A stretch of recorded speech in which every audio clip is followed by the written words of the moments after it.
everyone. Happy, spooky, scary Friday the 13th. I'm kind of here, but I'm kind of not here. It's been a long couple of weeks, but I've got I got my medicine, so we're good. We're really happy to have our good friend Brian here. But before we get into the scary data on I can't even think of how we're talking about Nightmare on Data Street. See, there we go. Tim, why don't you come on up and say hello? How are you? All the fun things. Let's do that. I'm up. All right. Tim Schnur, Inquisitive IT. I focus on high net worth individuals, retirees, individual cybersecurity. So MSPs, if you have customers that are too small for you to deal with, I probably have a plan for them. But excited for this week's episode. And I can't wait to pepper Brian with some questions. So Jesse. Oh, well, there we go. Hey, everyone. Jesse Miller, founder of Power PSA Consulting and creator of the PowerGrid vCISO system. We help you scale your vCISO programs and do it profitably. Wow, that was quick and easy. All right, Brian, you're up. Hey, everybody. Super excited to be on the call here today. Brian Blakley came up in the 90s, much in the engineer ranks, got bit hard by that entrepreneurial bug in 1999. Built, grew, sold, exited several IT managed service providers. In 2017, started a fractional CISO compliance readiness business.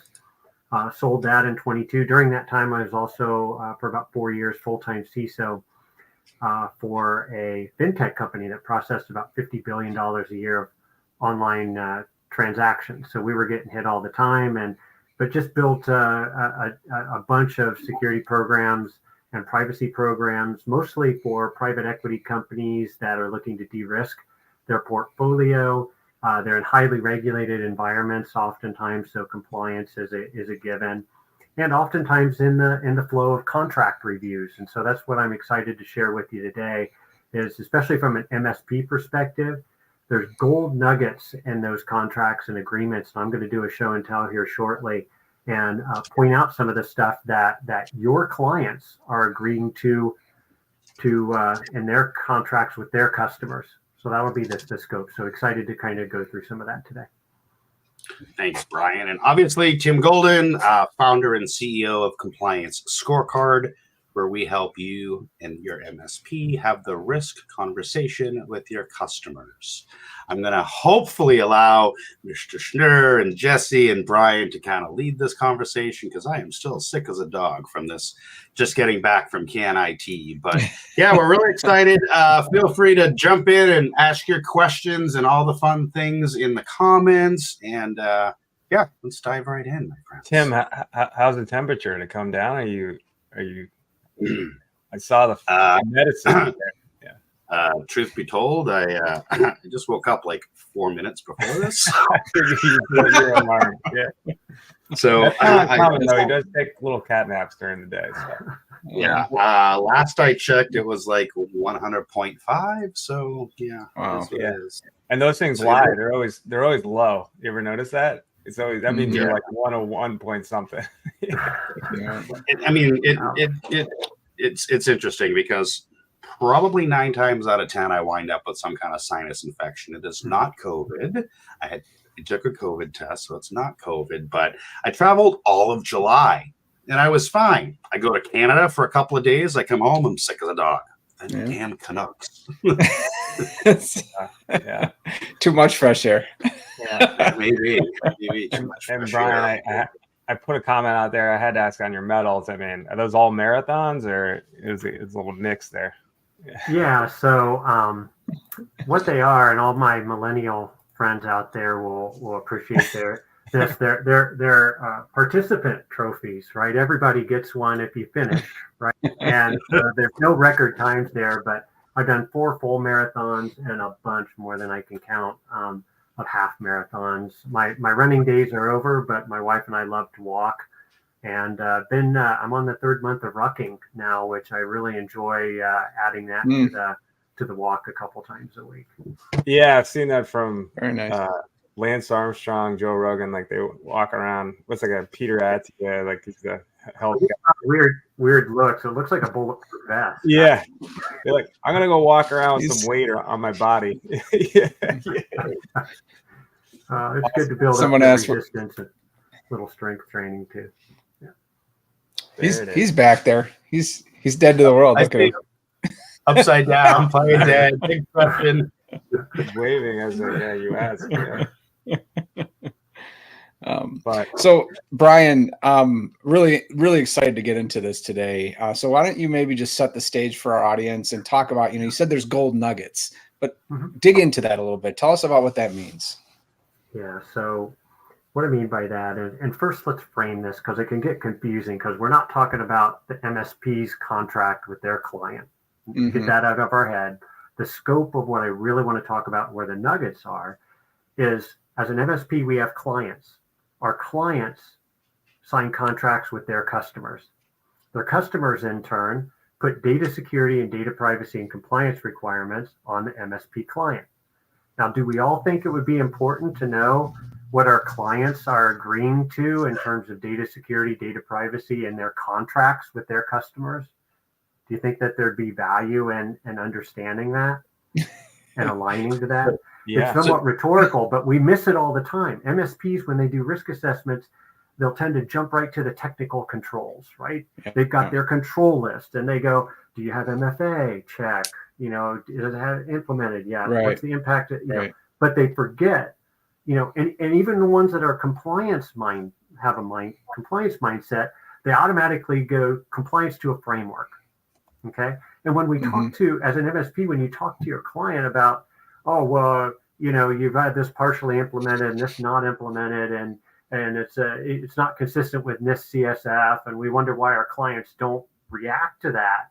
It's because it's not in context, right? It's not in a way that they can understand. Whereas if we can sample during a risk assessment as an MSP, if I can sample my clients' customer contracts that they've entered into, especially our clients that are B2B focused, there is a gold mine. And we're going to go through, I'm going to do a show and tell on 2 agreements. And this is something too, if you have a vCISO service, this is one of these elements or threads that make you sticky with your client. Get in the flow of those contracts, and I'll show you why. You want to be in that flow, not where you're providing legal advice, but where you're able to weigh in and saying, hey, there's data security and data privacy requirements in here that we don't have the right tools, people, process implemented to support that.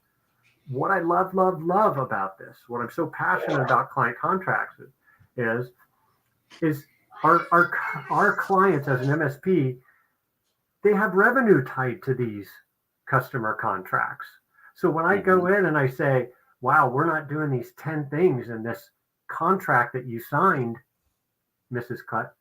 Client, they know they're in breach and putting the revenue tied to that contract at risk, right? Because all these contracts have a right to audit. Okay, we're going to go through this, right? And so clients, what I found, could really resonate. They get it. It's tied directly to revenue, and they want to keep those contracts, right? They want to maintain those.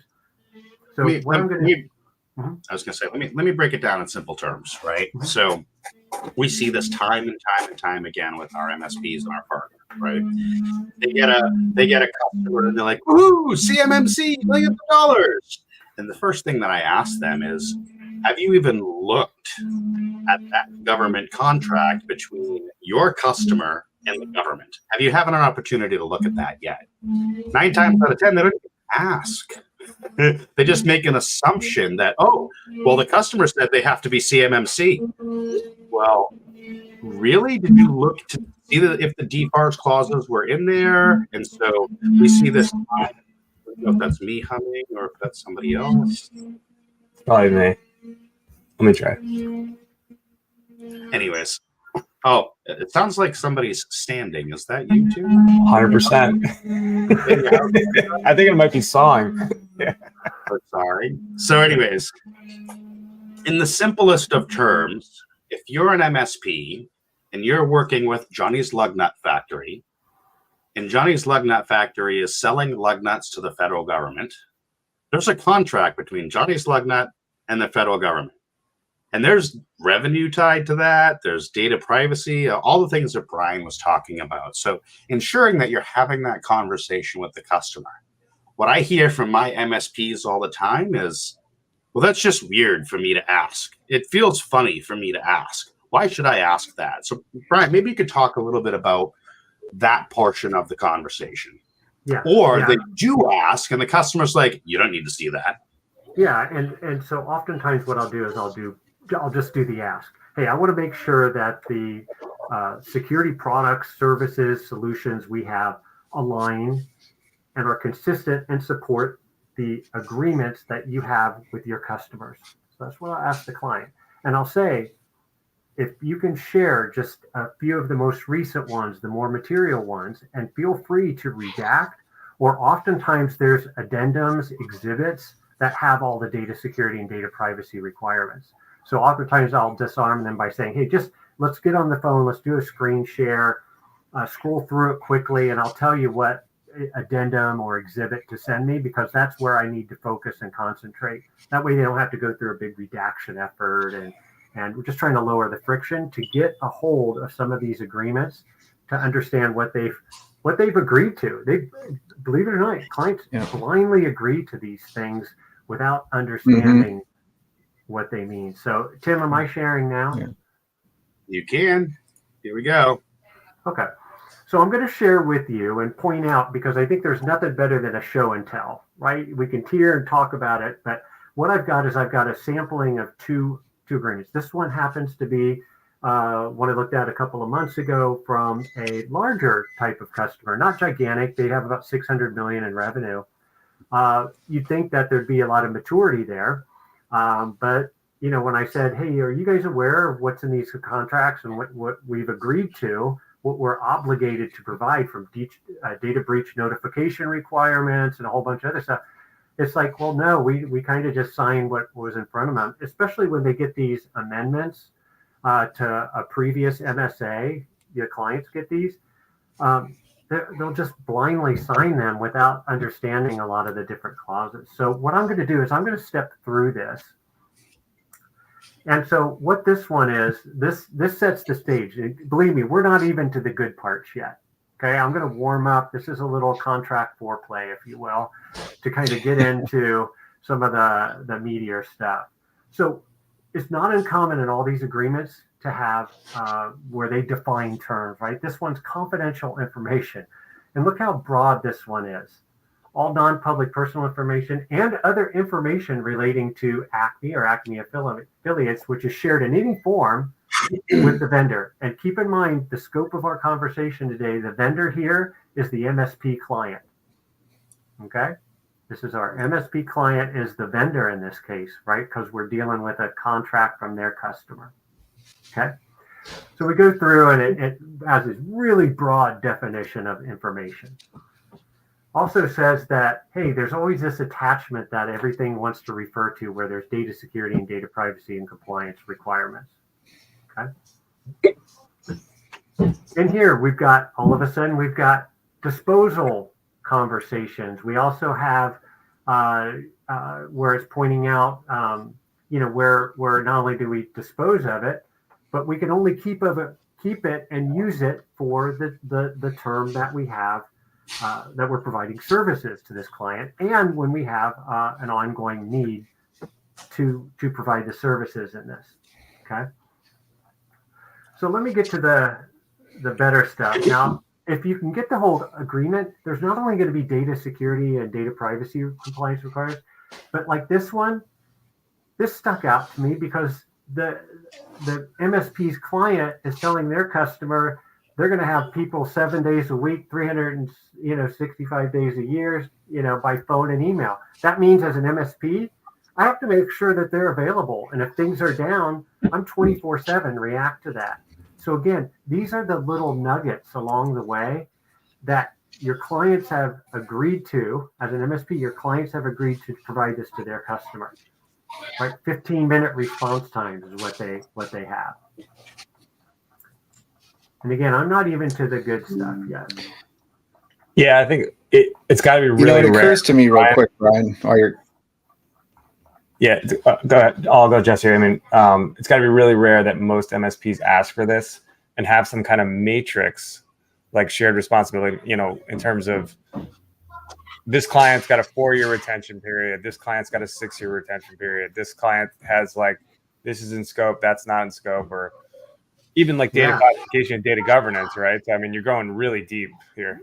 Yeah, and you can, right? The sophistication of the client will dictate a lot of that. The number of agreements that your MSP client has, but in addition to that, and when you talk about a matrix, and we'll get to this in a second, but there's every single one has different data breach notification requirements. Some are very broad. Some of them want 24 hours, some 72 hours. Others say best or reasonable effort, and then all the different breach notifications are different, right? So if I'm doing an incident response plan, I basically have to have this other contact list of, hey, if MSP as your client's having a bad day, shit goes south. There's all kinds of breach notifications and how they go. Some are by mail, believe it or not, that you notify. Some are by, they'll even provide a fax number. You see a lot of medical that still have fax machines and stuff.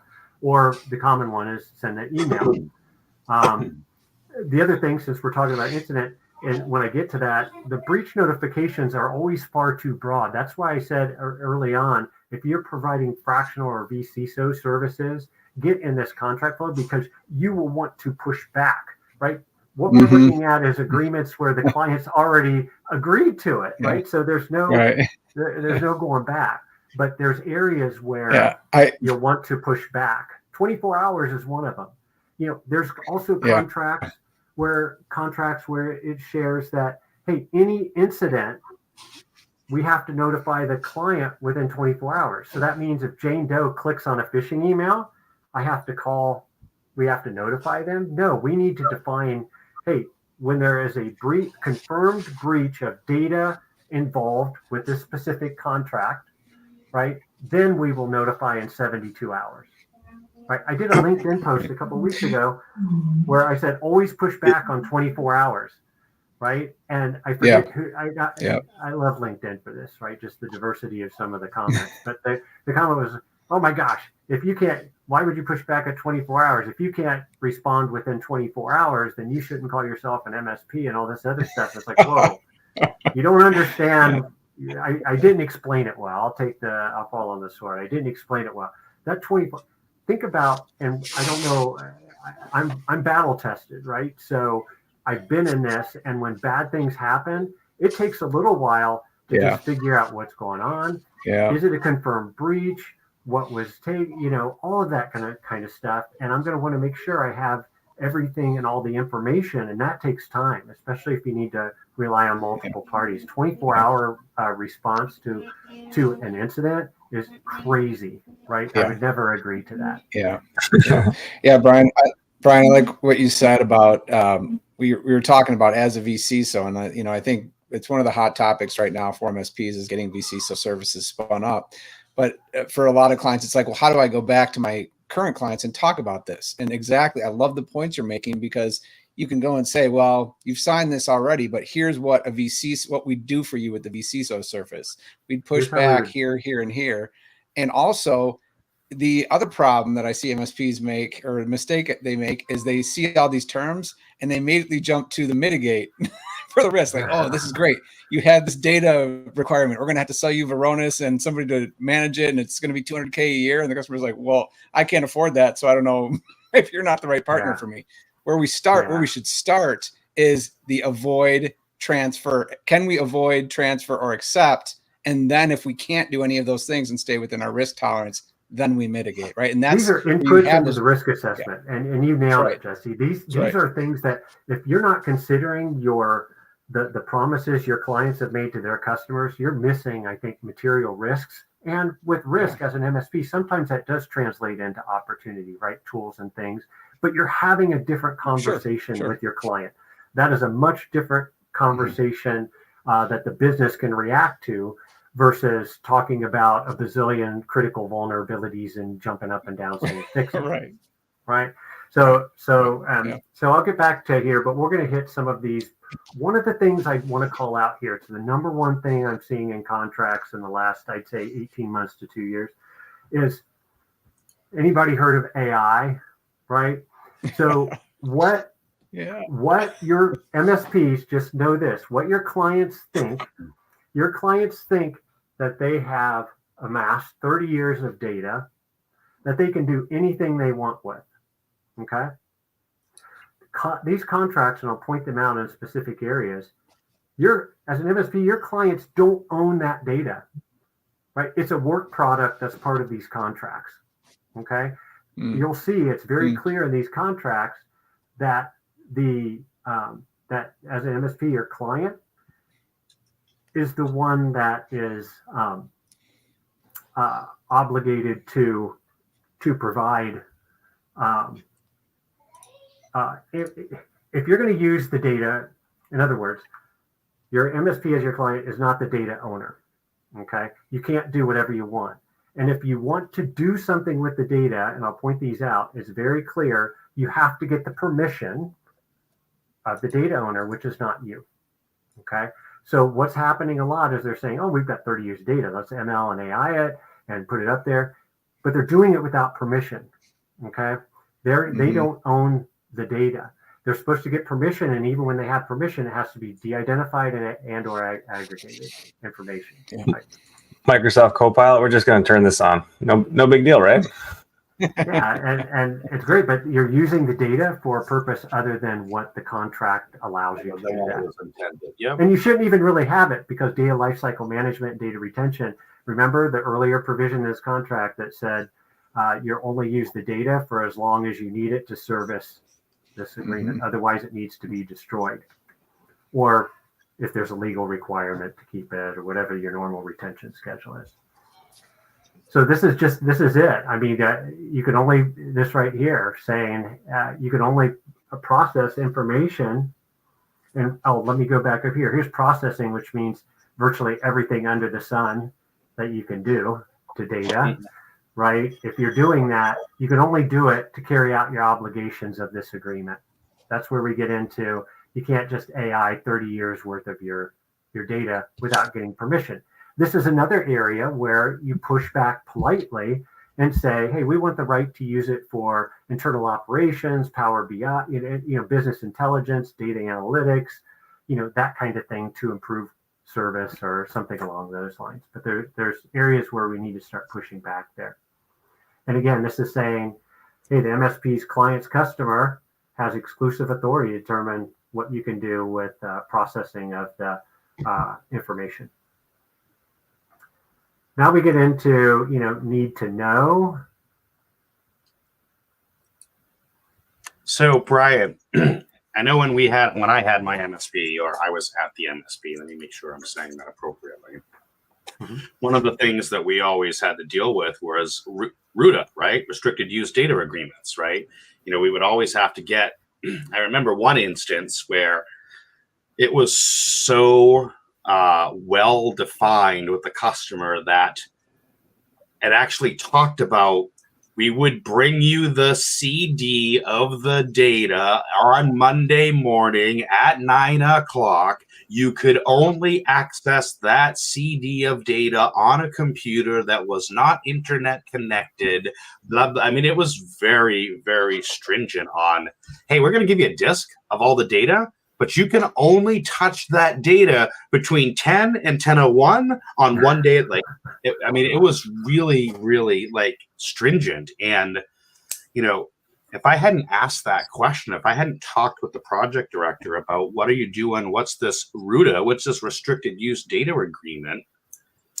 The thing would have been willy-nilly. We would have been breach of contract. They could have lost millions of dollars. We had to build a special computer just for them to be able to access the data on that CD and buy a crushing service that would, chop up the CD. Yeah. It was really interesting on you should be asking about this stuff. You know what? Your customers might be reluctant to give it to you, but really being able to push back and say, listen, we want to do what's best, right? We don't want you to be a material breach contract. Yeah, and that's exactly where we're going with this, Tim, is now we're getting into some more specifics, and there's going to be some real nuggets here. So you're going to want to lean in on these next parts. But we're getting into privacy laws, okay?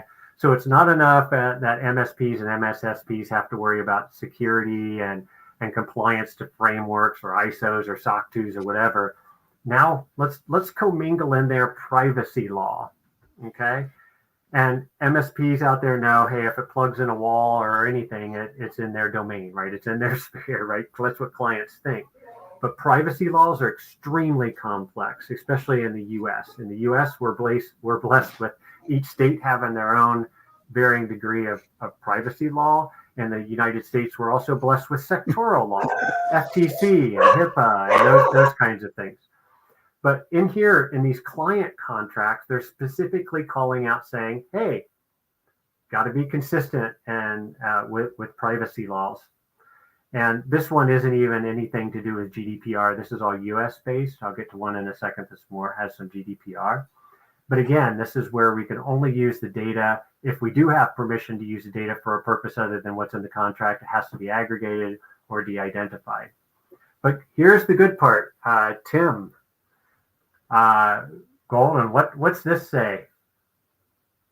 Information security. It's a little hard for me to see, but hold on. Let me do this right here. Physical, technical, yeah. Right here, written information security. Okay. Just about. I was getting right to the WISP. Right to the WISP. Right, and so this is extremely common.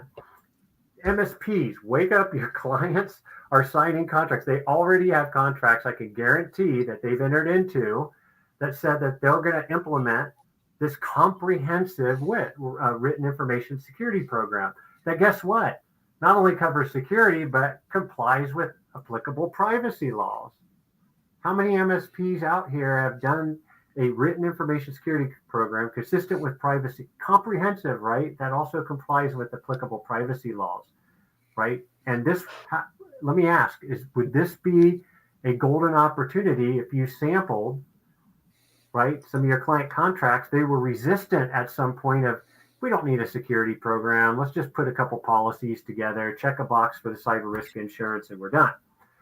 Well, you can see here, and there's revenue, right? There's, for this particular client contract, there's probably easily $100 million in revenue for this client, right? Mm-hmm. So now we can say, well, it's up to you, but we've identified this as a risk in that you do not have an information security program in place, doesn't cover applicable laws. You don't have this in place.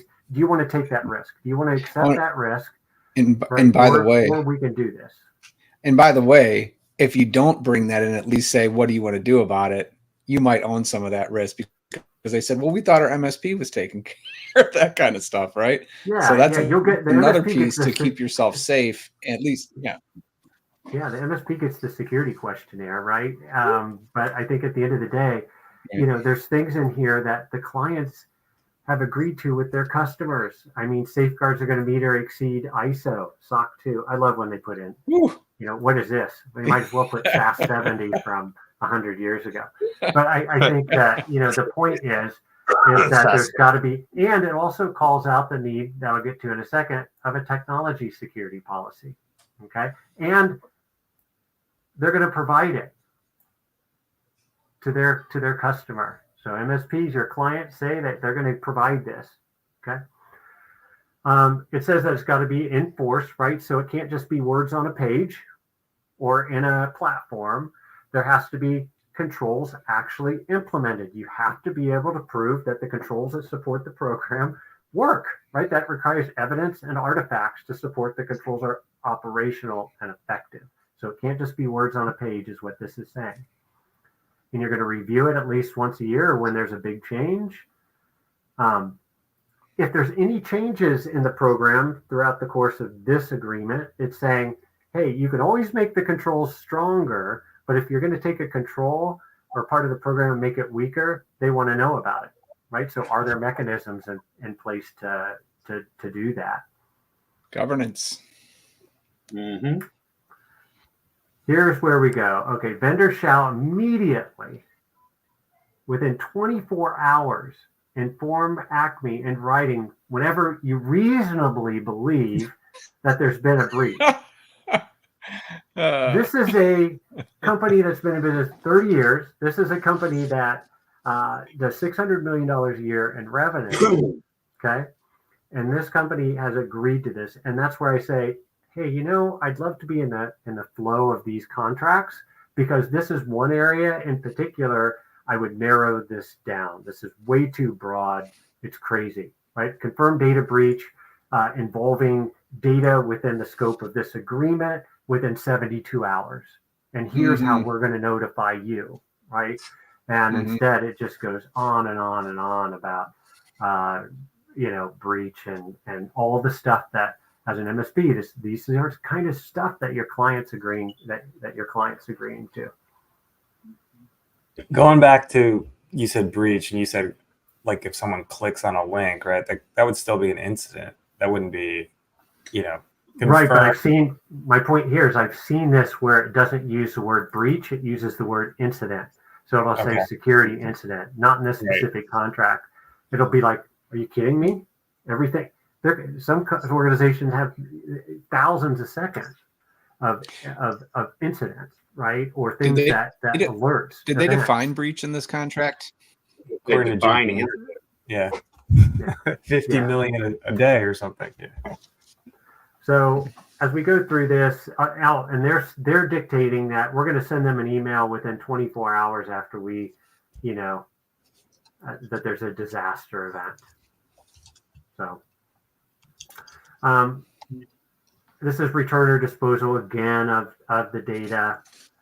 This is MSP's clients agreeing with their customers that they'll allow an audit, right? I always define these usually 30 days notice, right? That they're on the right to audit. Everybody knows what indemnify means. Usually this is a little out of scope for CISO, DPO, or MSP, but you can usually help educate your client and just say, hey, you're agreeing to hold them harmless, right? You're agreeing to keep your client safe, and all of your clients, all the clients' customers, employees, shareholders, etc., from any bad things, right? It's crazy, way too broad. More nuggets here, right? So in addition to the data privacy, in addition to the written information security program, in addition to the breach notifications and all that kind of good stuff, we have some of the technology stuff. So what's this? We're going to participate in questionnaires, assessments. We also said that any risks identified during the assessment that are not promptly remediated to their reasonable satisfaction, they can terminate this agreement, right? So here's another call out too, where if you're going to say do these risk assessments, you're going to make sure and have some sort of mitigation remediation plan, risk register kind of thing that shows that the material risks are taken care of, or at least addressed. And this is the part that the MSPs tend to maybe get with the security questionnaires. They might not, the client would think, oh, this is a technical thing. I just give that to the MSP. They don't think about in terms of privacy. Don't think in terms of, material breach or any of that kind of stuff. They're just like, oh, there's a technical question. I give that to the MSP. The rest of it, not their wheelhouse. And well, as an MSP, this would be an awesome trigger to think about, Tim, is if I get a security questionnaire to fill out, say, hey, I'd love to fill this out for you, but I lack context, right? I need to know what's the scope of the service that you're providing, right? A lot of organizations have multiple products and multiple services. So what exactly is the scope of this questionnaire? Is it for product A or product B that you're providing? And that's a great segue into saying, can I see what's in the contract that's associated with this? If I get from Progressive Insurance Company a a questionnaire to fill out on my client's behalf. I want to see the agreement. I want to see the master service agreement for the scope of services being provided, because the controls, how you answer questions in a questionnaire, is 100% tied to the scope of the service being provided and the environment that product or service is in. Okay, so now we get into minimum security requirements. Again, the good old CIA triad. And we get into encryption. Okay, at rest, encryption at transit. I love this one. We see this a lot. I used to see it a ton when I was at a fintech company. We would get these contracts and they would tell us, hey, you have to fix, you promise to share your vulnerability scans. You have to share your vulnerability scans with us. And you have to show and prove that you have fixed, right, remediated all critical and high vulnerabilities within 7 days or within 30 days. And I would always politely, diplomatically push back and say, our vulnerabilities are remediated per our risk management and vulnerability and patch management program, right? Because all vulnerabilities don't create risk, right? All vulnerabilities aren't exploitable. Right. We might have vulnerabilities in a bunch of different environments, right? Lower environments, other environments that we backlog that we can't fix, legacy environments and other things. So I think it's important here, especially that we're not going to agree to 72-hour, scan report failure notification, and report that back and attest to it and certify it and all that other stuff.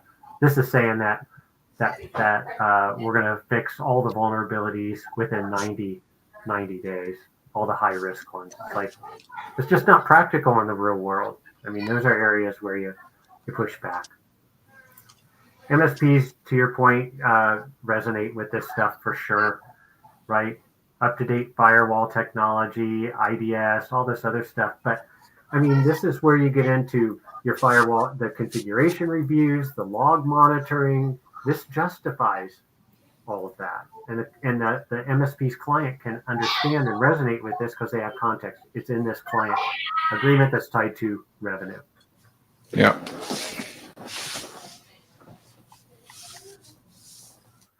Eric calls out a SOC 2 report.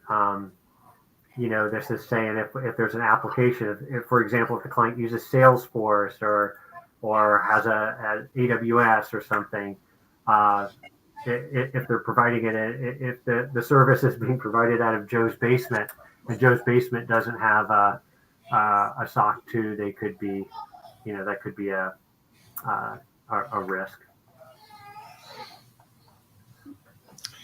Well, Joe's email in Microsoft 365 is SOC 2s, and that's the scope, so he's good. That we used to be able to get away with that, didn't we? Right, where we just shoved like Microsoft SOC 2 under the carpet or under the door there, and that would work, but not so much. I'm going to share one more briefly here. Okay.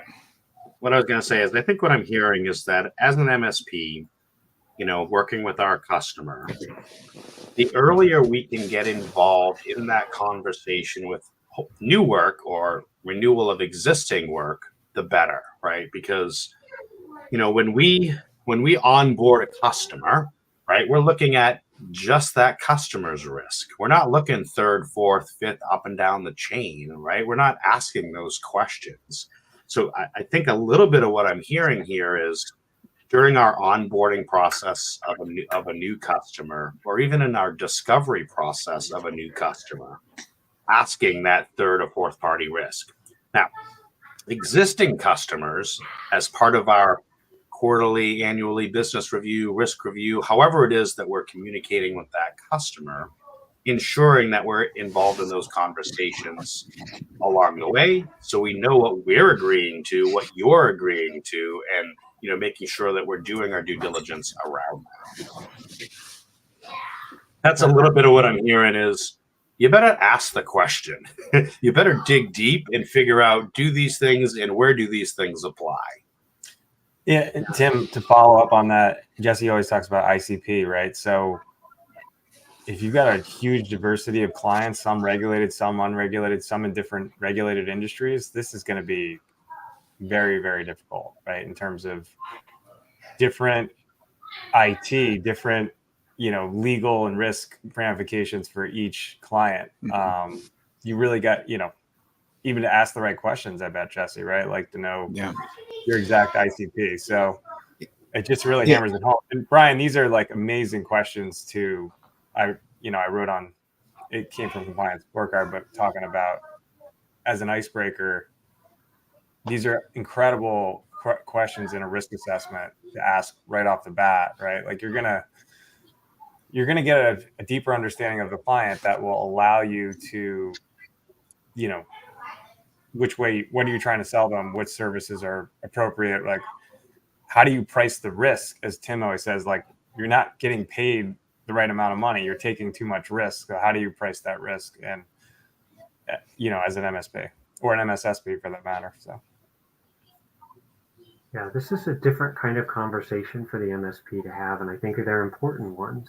Okay. Because you go at the customer and you say, I care about what you're spending. Okay. I want to make sure that we have the right alignment of the security program that we're going to put in. I want to make sure that you're not spending $1 more than you have to. Okay.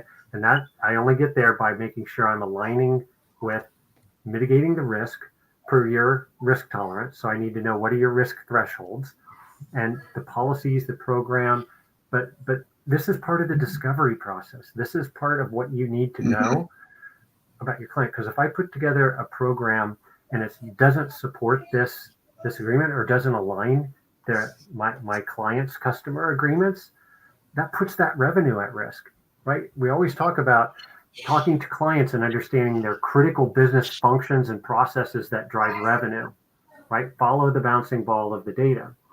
So what that means is, hey, there's data that's coming from our clients' customers to them, especially B2B. Our clients have made obligations to their customers and how they're going to handle that data, what they're allowed, the do's, the don'ts, all that stuff associated. We have to know that. I don't know how to put together a security program or the types of controls or do we need something draconian or is it a little bit looser? Can we balance business velocity and how the business wants to move and go?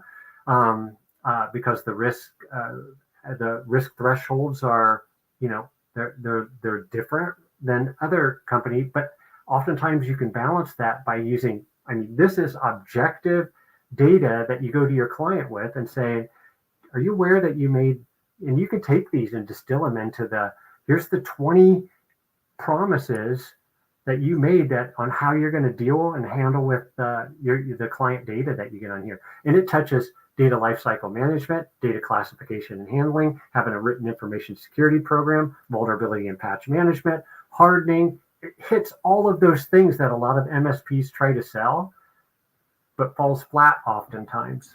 Or there's no connection to protecting revenue and reputation. And client contracts give us that glue. Well, and it goes back to, what we were talking about before is MSPs are saying, how do I have these conversations? Or I feel uncomfortable asking, right, Tim? Or my client says you don't need them. And I think to Brian's point, you can disarm them by taking those 20, like I would say, go back and watch this show and write down the 20 things that were in these contracts and be like, hey, here's the things we see clients typically agreeing to in contracts that they're not aware in there. You want to take this list and go back and look, and if you have questions, we can discuss it, right? So that's a way to give them to help with this too, Jesse. Is I'm open. I have a document that has the common things in these contracts and agreements that MSP clients are agreeing to with their customers, and how to push back, and then the MSP perspective. And I'm happy to share that. After this. Yeah, that'd be fantastic. Just areas to look. Yeah. There you go, folks. Getting value on a Friday. On a Friday the 13th. That list of questions is, you're going to unveil a lot pretty quickly. So maybe Well, you start and- with those pretty further up in the risk assessment. Yeah, I think it's important, and we've talked about CMMC a little bit too, but this is often the eye opener too. Is when we're talking to Tim's point, is their revenue? Do they have active contracts? But if they're in this, they're a manufacturer and they've dealt a long time with prime contractors or subprimes, or that shit rolls downhill. That's the same thing with compliance requirements. It all cascades. Chances are they've already, if they look at their damn agreements, they've already agreed to DFARS back in 2017. Yep. So for the last 7 years, they have not been consistent with their contracts. But see, I'll wait till CMMC and Q1 to 2025 is actually an agreement. In my agreement, it's like, dude, you agreed to 800-171 a long time ago, right? Right. Let's just all level set that's already a thing that you agreed to, and you uploaded, your perfect SPRS score. Yay, good for you. But it's not reality. It doesn't represent reality. You can't tell me that you have an SPRS score that's a positive number without having an SSP. It's impossible. You can't tell me that you don't have a system security plan and that you put anything other than a negative score for your SPRS score. You're I almost said you're lying, but that's harsh, right? You don't understand, right? Yeah. So in any event, I know we're running short on time, and I thought what I would do is scroll through here and see if there's anything else that we haven't already talked about. Now let me set the stage. That previous contract that I thumbed through was a client that was about 600 million in revenue, 30 years in business. This one is a 20-person company, okay, but they deal a lot with some of their clients, and that's what really makes a good client is a client that has cascading compliance requirements from their enterprise customers, right? And so this is a 20-person company, but they deal with some of the largest pharmaceutical companies in the world, okay? And so seeing all kinds of data security requirements in here, but here's more data security or breach stuff, an actual one or reasonably suspected. Processing means everything under the sun. Okay, this is what I mean about AI when everybody's thinking, oh, we have the data, right? This is who owns the data, right? Companies, a sole owner and controller, right? This is GDPR clients, so they're establishing something called a data controller in the GDPR world, right? That just means that they own it, they control the data, and they tell the MSP client, who's the service provider in this contract, what they can and what they can't do. Okay, a bunch of physical access. Oh, we get into more retention requirements. Okay, here's where the MSP client is telling their customer that they represent and warrant that they have what is this? What's this again? WISP. Right. Why do we need policies? Why do we need to do this? Why do we need a risk management program? Why do we need continuity of operations and IR and DR and BC and all this kind of good stuff? Why do we need a business impact analysis? All this other stuff. It's right here. That is, by definition, a comprehensive written information security program. And there it is again, right? This is a 20-person company, right? So that they've got to have it in place. The confidential information, technical and organizational controls in place. Here it is again, administrative, technical, and physical controls. Going to maintain procedures that are consistent with ISO, right? Encryption again, data loss prevention tools, audit trails, logging, robust monitoring of network systems, devices, right? That detect any access, use, disclosure, removal of XYZ, right? The confidential information. Right? Yeah, I love that because it says it throws databases in there, right? So that you're not just good with EDR. For example, here you need to have some sort of database monitoring, which is a different level, right?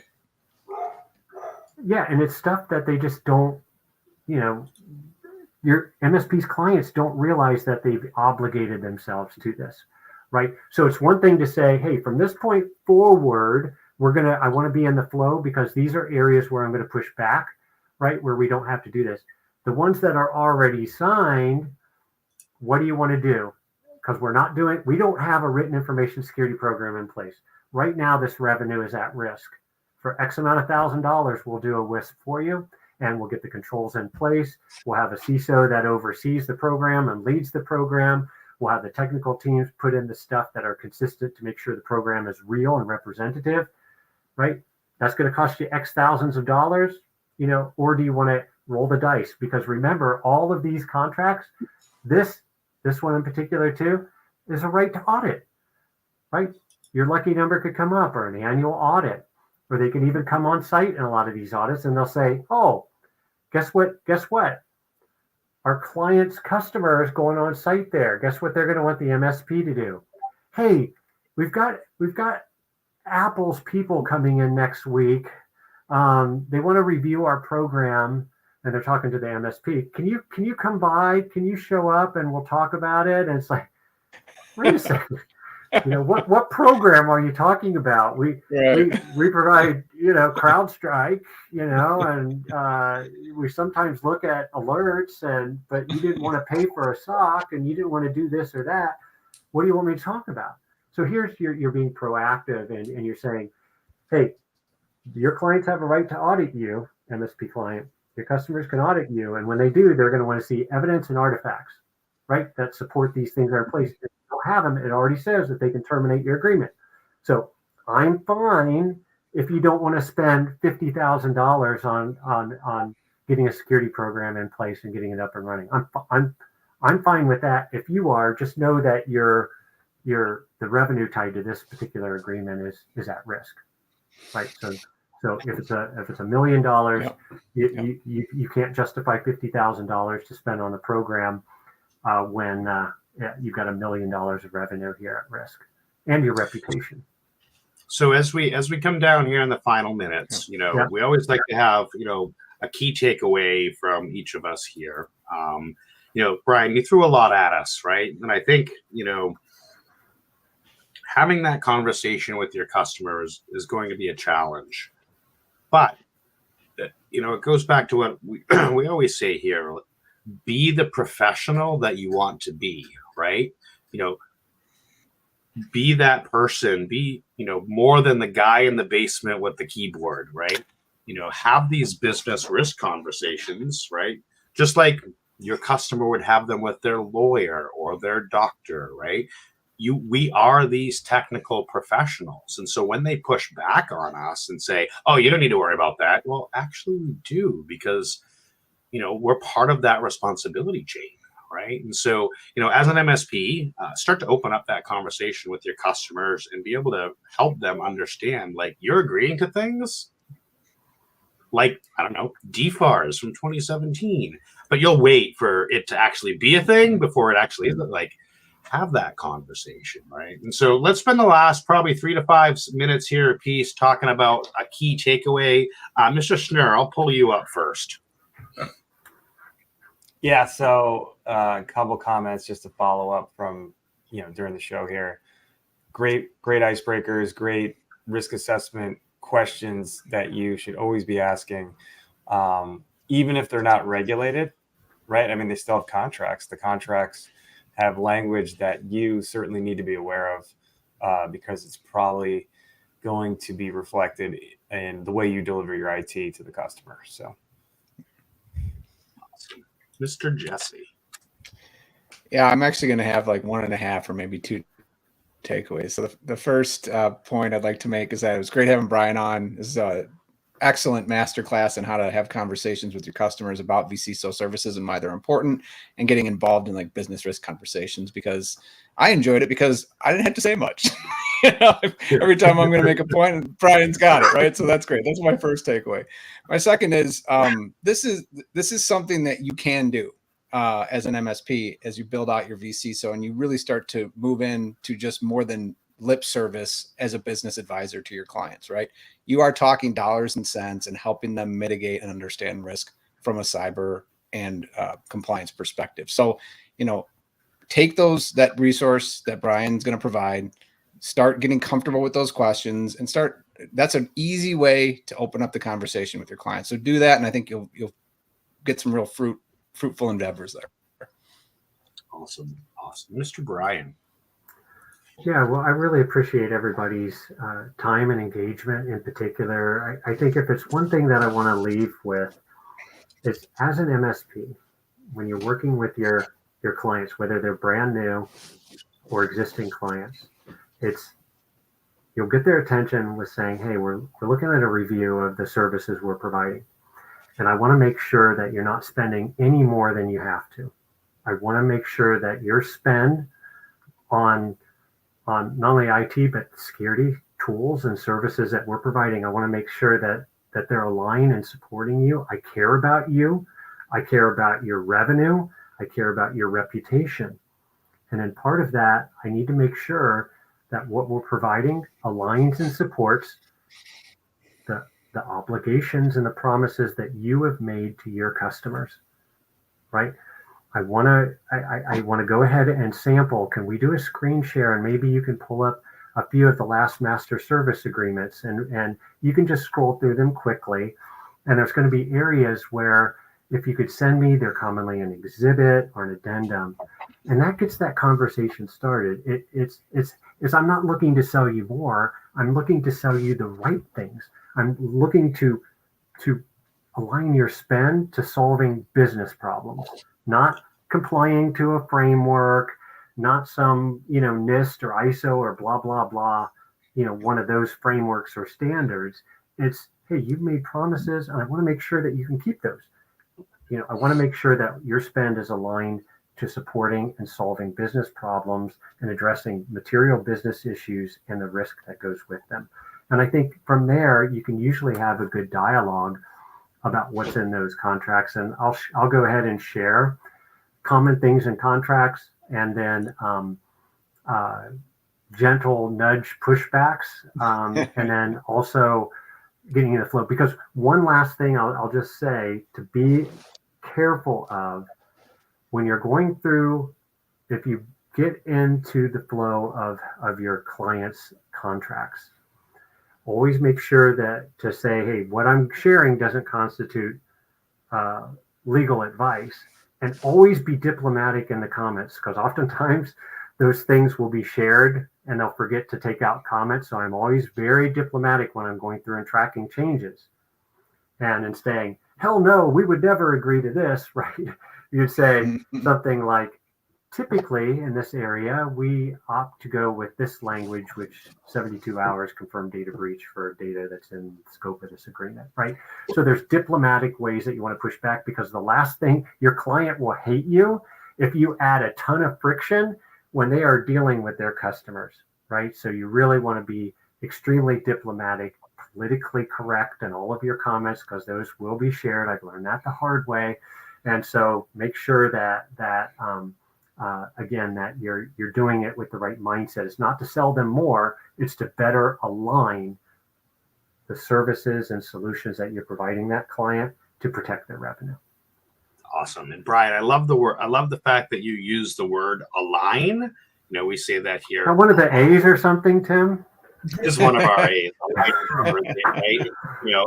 And it's hard, right? Because listen, if you're not having these conversations with your customer as an MSP, what's holding you back?